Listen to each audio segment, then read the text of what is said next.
básicamente la crónica de lo que sucedió hoy en esta jornada en la que se culmina con los alegatos de la acusación de este juicio que se lleva a cabo en nuestra ciudad por crímenes de lesa humanidad contra 22 imputados militares, civiles, agentes de inteligencia y policías de la provincia de Neuquén y de Río Negro. En realidad, la mayoría de ellos de Río Negro, por cuanto el que está siendo juzgado es un ex militar que estaba al frente de la policía de la provincia de Neuquén. Hablando de Laurela Cripa. Laurela Cripa. Hoy fue el turno del alegato, el último de la acusación, a cargo del fiscal federal Marcelo Grosso. Estuvo alegando desde la mañana hasta la tarde. Finalmente fue menos extenso de lo que se preveía, al menos en la jornada de ayer. Vos sabés que el alegato del doctor Grosso tuvo una particularidad porque se detuvo en algunos aspectos de lo que aconteció en estos meses de audiencia que no repararon otras partes hasta el momento. También, y en honor a la síntesis, dijo que se remitía a la descripción de hechos que formularon las otras querellas respecto de algunos casos en particular, llámese Ríos o llámese Liberatore, en el caso de sus respectivas querellas, en sus respectivas representaciones. El doctor Grosso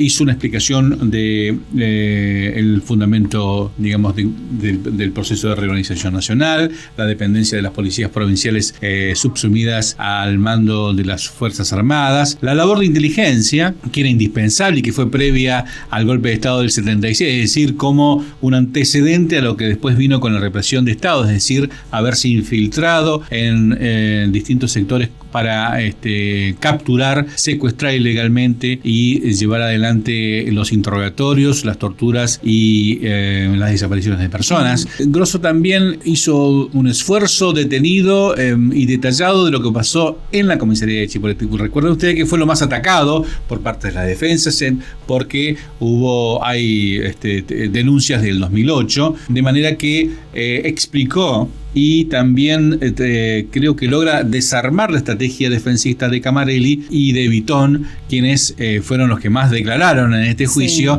respecto de los otros 22 imputados. Pidió condenas para los 22, que van entre los 24 años y los 5 años, todos por asociación ilícita, por privación ilegal de la libertad, por tormentos psíquicos y físicos, y reivindicó la actitud de muchos testigos víctimas que dijo tuvieron mucho tiempo esperando, pero además de eso, también sus familiares, claro está, pero además de eso que declararon en infinidad de oportunidades. Recuerden ustedes que hubo una apertura a partir de 1983, luego hubo que declarar en otros estamentos, vinieron las denominadas leyes del perdón y nuevamente hubo que hacer, se formularon declaraciones ante los juicios de la verdad, que son de alguna forma lo que sostiene ahora los juicios que se están llevando ahora en todo el país. Vamos a escuchar lo que nos decía el doctor Grosso cuando, junto con otros periodistas que estábamos en la cobertura del juicio, le pedimos algunas precisiones y reflexiones respecto de lo que alegó hoy en el Tribunal Oral Federal. Yo quiero rescatar el coraje de las víctimas y de los testigos serios y de los testigos reales que vinieron a declarar y que se animaron a contar lo que tuvieron que vivir.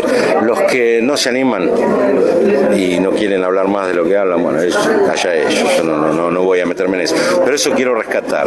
Me parece que se pudo llegar a estas instancias, obviamente por la acción de los organismos de derechos humanos, pero fundamentalmente por las víctimas, ¿no? Por las víctimas que están vivas y por los familiares que pudieron testimoniar cuántas veces lo llamaron, porque miren que han declarado esta gente, lo llamaron al juzgado, al tribunal, al primer debate, al segundo debate, y vienen, y me parece que eso es lo más valioso. Sí, dijeron que la actuación de la comisaría de Cipolletti había sido un invento del doctor Labate.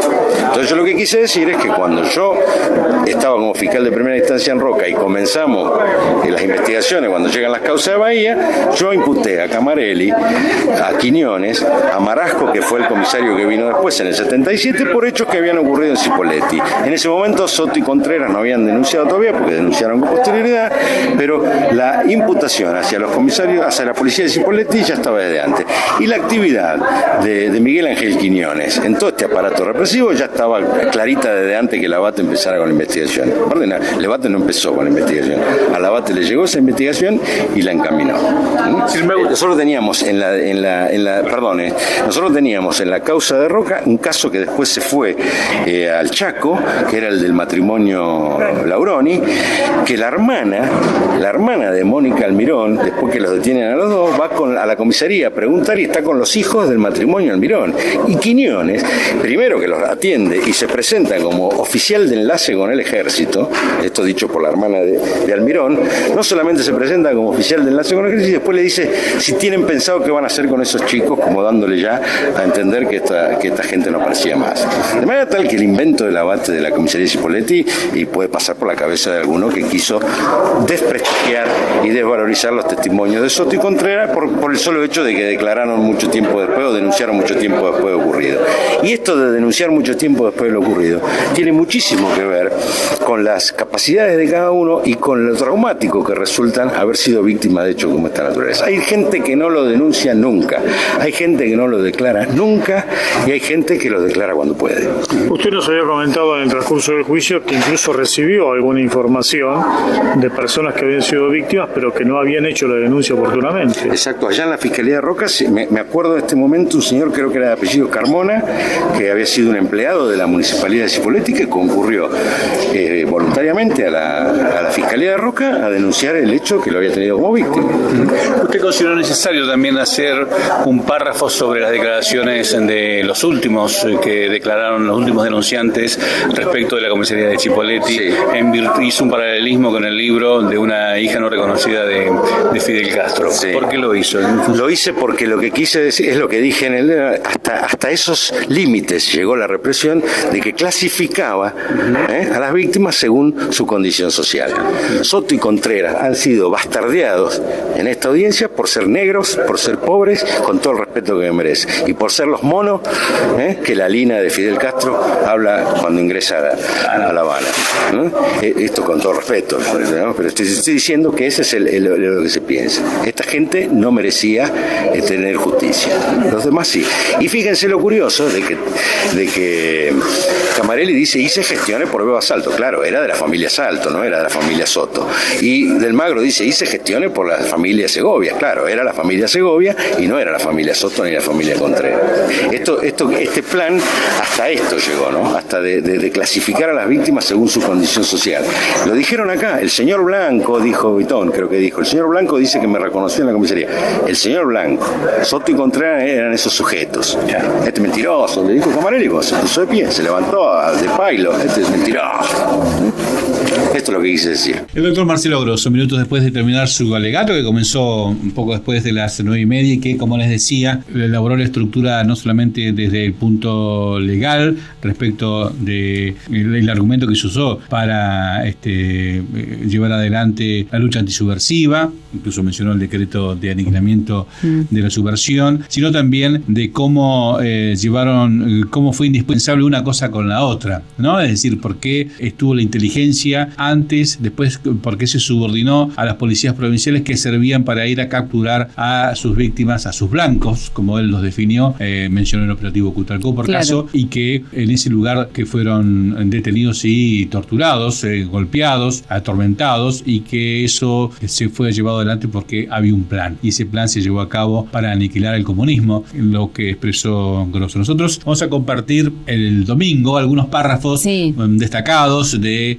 alegato de Grosso, que tuvo citas de la literatura y también de juristas destacados respecto de cómo se debe interpretar la acción de los protagonistas de esta pesada historia que tiene nuestro país, de aquellos que se sintieron impunes a la hora de realizar lo que realizaron. Pese a que hubo una descripción gráfica muy interesante respecto de la actuación de Vitón y de Camarelli con la familia Blanco. Recuerden ustedes que estuvieron de rehenes y secuestrados en su propia vivienda a la mujer de este militante gremial y del Partido Comunista en Cipolletti durante una semana, embarazada de 7 meses, con sus 2 pequeños hijos, y cuando tenía problemas con su embarazo fue a su médico particular, fue llevado por las fuerzas del ejército, y este médico Villagra dijo: yo a subversivos otros no atiendo. De manera que eso también sirvió de fundamento para decir qué pasaba con lo de Soto y estas diferencias que tienen que ver con de clases, si se quiere, claro, que se vivieron en aquel momento. Me parece que ahí en el audio que escuchamos lo expresaba bien, ¿no? Como que hay algunos casos de Chipoletti que no son cuestionados, y el caso de Soto, Contreras, los hermanos Pailos y Novero,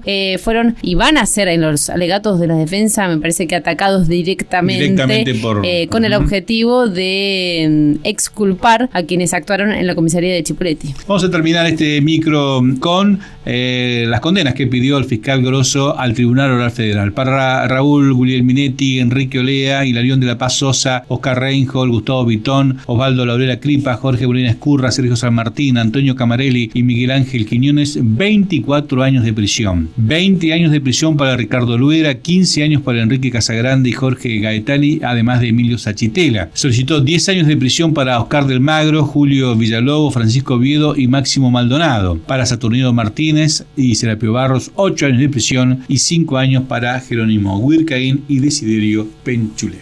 Esas fueron las penas que solicitó el fiscal federal Marcelo Grosso, que hoy culminó con los alegatos de las acusaciones. Y el próximo lunes 22 de octubre comienzan las defensas, que tendrán, puede haber variaciones, pero comenzará el defensor de Olea, luego seguirá el defensor de Dalmagro y después seguirán las Oviedo, las defensas oficiales y por último Ponce de León. Sirigliano, ¿no? Ponce de León está antes porque tiene un solo defensor, un solo defendido, quiero decir. Así que bueno, estaremos el domingo ampliando todo esto que fueron los alegatos de las acusaciones en este juicio histórico del Tribunal Oral Federal de Neuquén.